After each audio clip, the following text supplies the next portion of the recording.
જય શ્રી કૃષ્ણ મારી YouTube family. તો મારી યુટ્યુબ ચેનલમાં તમારા બધાનું હાર્દિક સ્વાગત છે. અને આજે છે રાંધણ સેટ. તો મારા તરફથી તમને બધાને હેપી રાંધણ સેટ. તો જો આપણે રાંધણ સેટની તૈયારી ચાલુ થઈ ગઈ છે. મારા મમ્મી માર્કેટમાંથી આવી ગયા છે અને માર્કેટમાંથી તમે જો થેલી ભરીને બધું લઈને આવ્યા છે. તો હું તમને દેખાડું કે આમાં શું શું છે. તો જો સૌથી પહેલા તો આમાં ખજૂર છે. આપણે ખજૂર પાક બનાવવાનો છે એટલા માટે. અને આ લાવ્યા છે તે લીલાજીનું ચવાણું છે, બહુ ટેસ્ટી આવે છે, તમે એકવાર ચાખજો, ખૂબ મજા આવશે. અને આ છે વાસણ, કેમ કે અમારે અહીંયા એવું હોય તહેવાર હોય ને એટલે કંઈક વાસણ લાવે. તો આ તો મારા નાની માએ લઈ દીધું છે અને આ પણ એમને લઈ દીધું. તમે જો તો સરસ મજાના બે વાસણ છે. અને સાથે સાથે આ છે સામ. આપણે શનિવારને એવું રેવી ને સામાની ખૂબ જરૂર પડે એટલે એના માટે સામો છે. પછી આ છે સાબુદાણા, જે સાબુદાણાની ખીચડી બહુ સરસ બને છે એટલે સાબુદાણા લાવ્યા છે. અને પછી આમાં છે સરસ મજાનો લોટ, જે ગાયનો બેસનનો લોટ આવે છે ને, આના સેવ ગાંઠિયા બહુ સરસ બને છે એટલે મેં આ જ લોટ વાપરવી છે. અને આમાં દાડમ છે, એ તો કંઈ તમને બતાવવાની જરૂર નથી. અને સાથે સાથે ઘણી બધી કાકડી લાવ્યા છે. તો આપણે કાલે સાતમ છે એટલે આવું બધું ખાવાની મજા આવે એટલે કાકડી લાવ્યા છે. અને આ તો એમનું પાકીટ છે. અને હવે આમાં સરસ મજાનો તમે જોવો ને તો બેસન, તો આપણે બેસન નથી, સોરી ભૂલાઈ ગયું, આમાં છે મેંદાનો લોટ, જેની આની આપણે પૂરી બનાવવાની છે, શક્કરપારા બનાવવાના છે અને એક ગુજિયા પણ બનાવવાની છે. તો આ બધું કઈ રીતે બનાવું ને જોવા માટે વિડીયોમાં કન્ટિન્યુ બન્યા રહેજો, કેમ કે આપણે પહેલા બધું જોઈ લેવી કે શું શું લાવ્યા છે, પછી આપણે વિચારવી કે આનું આપણે શું બનાવવાનું છે. તો આમાં એક રવો પણ લાવ્યા છે અને સાથે સાથે બીજો પણ એક મેંદાનું પેકેટ છે.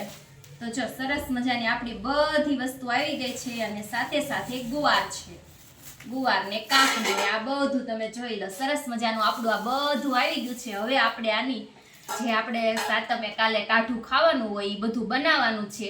તો પછી હવે આપણે આ બધું બનાવી નાખવી અને તમે વિડીયોમાં કન્ટિન્યુ બન્યા રહેજો કે આપણે આજે આનું શું બનાવી છે. તમને ખૂબ વિડીયોમાં મજા આવશે.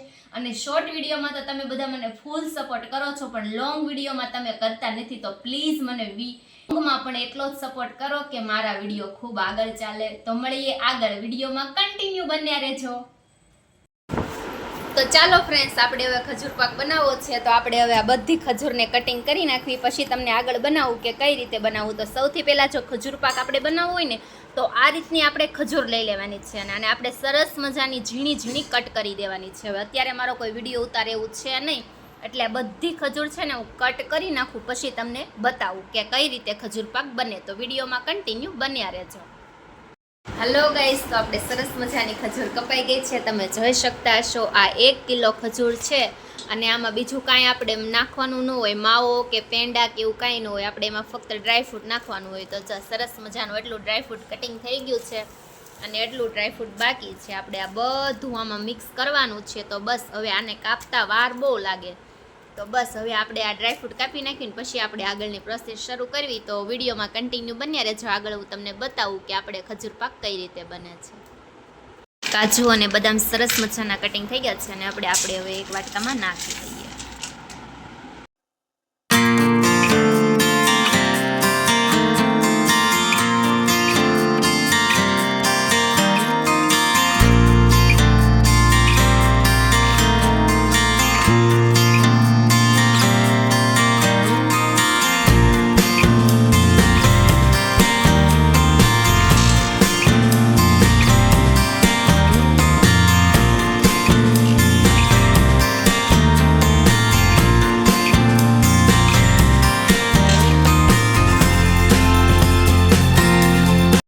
હવે આપણે ખજૂર પાક બનાવવાની તૈયારી કરી નાખી છે. તો જો સરસ મજાનું ખજૂર પણ કટિંગ થઈ ગયું છે અને આપણે તેમાં ઘી જોશે તો આપણે ઘીનો ડબ્બો લઈ લીધો છે અને સાથે સાથે આપણે કાજુ અને બદામ લઈ લીધા છે.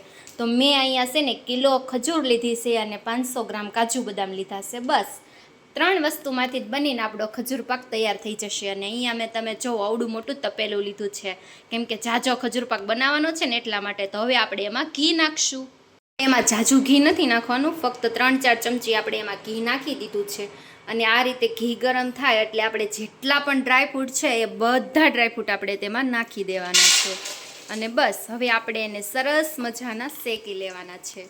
આપણે જ્યારે ખજૂર પાક ખાવીને તો આનો ટેસ્ટ એટલો સરસ આવે ને, એકદમ કુરકુરા જેવા ક્રિસ્પી બની જાય. એટલા માટે હવે આપણે આને ઘીમાં એકદમ શેકી લેવાના છે સરસ મજાના. બસ આપણા કાજુ અને બદામ શેકાઈ જાય એટલે બસ હવે આપણે એને બહાર કાઢી અને પછી આપણે આમાં ખજૂર શેકી લેવાની છે. તો તૈયાર છે આપણો ખજૂર પાક. તો ચાલો મળીએ આગળ.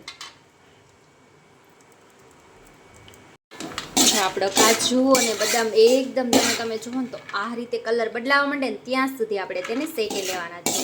હજુ બદામી કલર ના થાય ને ત્યાં સુધી આપણે શેકી લેવી ને તો પછી જો આપણે ખજૂર પાક ખાતા હોય ને તો એમાં આપણે આ ડ્રાયફ્રૂટ આવે ને એટલે એટલા મસ્ત લાગે ને, તમે ભાત ન પૂછો. એટલે આને છે ને થોડા કરારા થાય ને ત્યાં સુધી શેકાવા દેવાના. મીન્સ કે બદામ જેવા કલરના થઈ જાય ને ત્યાં સુધી એકદમ આ રીતે ઘીમાં આપણે તેને શેકી લેવાના છે. તો સરસ મજાના આપણા કાજુ અને બદામ શેકાવા આવી ગયા છે.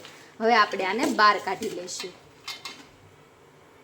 ડ્રાયફ્રૂટ એકદમ મસ્તીના શેકાઈ ગયા છે અને જો આ રીતનું ઘી હોય ને એટલું તો પણ ચાલે. ને હવે આપણે તેમાં ખજૂર નાખી દેવાની છે.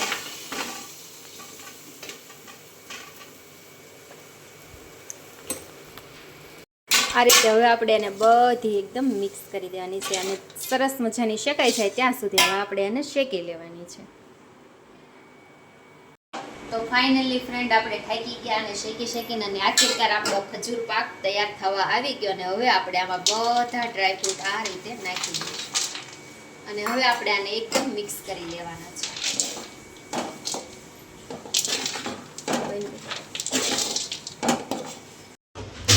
તો ફ્રેન્ડ્સ જો આપણો સરસ મજાનો ખજૂર પાક તૈયાર થઈ ગયો છે અને આપણે હવે આને સેટ થવા માટે ફ્રીઝમાં મૂકી દેવાનું છે. તો ફ્રેન્ડ્સ આપણે લોટ બાંધવાની તૈયારી ચાલુ કરી દીધી છે અને આપણે તેમાં નાખવાના છે અજમા. તો આપણે એમાં અજમા નાખી દેવી. પછી આપણે એમાં નાખી દેવાનું છે સ્વાદ પ્રમાણે મીઠું. તો આપણે અહીંયા અડધી ચમચી મીઠું નાખી દઈશું અને આમાં મુઠ્ઠી વળે એટલું આપણે મોણ નાખવાનું છે. તો એના માટે આપણે અહીંયા 2 પાવડા તેલ લઈ લેવાનું છે. તો બસ હવે તેલ અને આને એકદમ મિક્સ કરીને જે રીતે આ મુઠ્ઠી પડે એ રીતનું આપણે એને એકદમ મિક્સ કરી દેવાનું છે. તો ચાલો હું મિક્સ કરી લઉં પછી તમને બતાવું. તો જો સરસ મજાનો આ રીતે આપણે આ મુઠ્ઠી પડે ને આવો આપણે સરસ મજાનો લોટ થઈ ગયો છે. તો હવે આપણે પાણી નાખીને સરસ મજાનો એકદમ કઠણ આપણે આનો લોટ બાંધી લઈશું. રીતનો સરસ મજાનો આપણો લોટ બંધાઈને તૈયાર થઈ ગયો છે અને હવે આપણે એને વણી લેવાનો છે એક મોટો રોટલો. હાલો ફ્રેન્ડ્સ, તો તમે જોઈ શકતા છો વાગી ગયા ઘડિયાળમાં 5 અને 5 વાગ્યા આપણે ખાલી એટલી પૂરી જીરાની, જીરો નથી સોરી અજમો ને જીરા, આમ તો 2 એટલે 2 જ કહેવાય. અને આ શક્કરપારા તમે જોવો અને ઘરની હાલત કંઈક મેં આવી કરી નાખીશ. ચારે કોર રમણ ભમણ કરી નાખ્યું છે. આપણે 2 વાગ્યાના બેસી ગયા હતા અને 5 વાગ્યા આપણું એટલું કામ થયું હતું. તો આ બધું આપણે તળવા માંડવી પછી તમને આગળ બતાવી. હાલો ફ્રેન્ડ્સ, તો જો આજે રાંધણ છઠમાં આપણું રાંધવાનું હવે પતી ગયું છે. તો આમાં આપણે બનાવી નાખી છે મસાલા પૂરી અને પછી આપણે મેન જે બનાવ્યો તો એ છે ખજૂર પાક. જાજી વાર તો આમાં જ લાગી છે કેમ કે આ ખજૂર શેકવાની, ડ્રાયફ્રૂટ શેકવાનું એટલે આમાં થોડીક મહેનત થાય. પણ આપણે એકવાર ખાવીને તો વારાફરતી બનાવી. આ મેં પણ એક યુટ્યુબ ચેનલમાં જોઈને બનાવ્યું હતું પણ એકવાર બનાવ્યું ને મને બહુ ભાવ્યું હતું. હવે એમ થાય વારાફરતી આમાં બનાવી તો તમે એકવાર આ ચોક્કસ બનાવજો. આની રેસીપી મારા વિડીયોમાં આખી છે.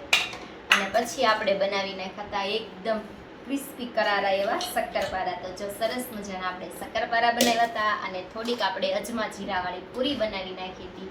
અને બસ અને સાઈડમાં આપણે બનાવી નાખ્યો છે સરસ મજાનો એવો દૂધ પાક. તમે જોઈ શકતા છો એકદમ મસ્ત દૂધ પાક આપણો તૈયાર થઈ ગયો છે. તો બસ સાતમ આઠમ છે અને આજે રાંધણ સેટમાં આપણે એટલું બનાવ્યું છે અને બાકી બીજું બધું તૈયાર લાવ્યા છીએ. તો આનો વિડીયો આપણે અહીંયા એન્ડ કરવી છે કેમ કે આ બનાવીને હવે આપણે થાકી ગયા છીએ. તો મળીએ એક નવા વિડીયોમાં. ત્યાં સુધી બધાને જય શ્રી કૃષ્ણ.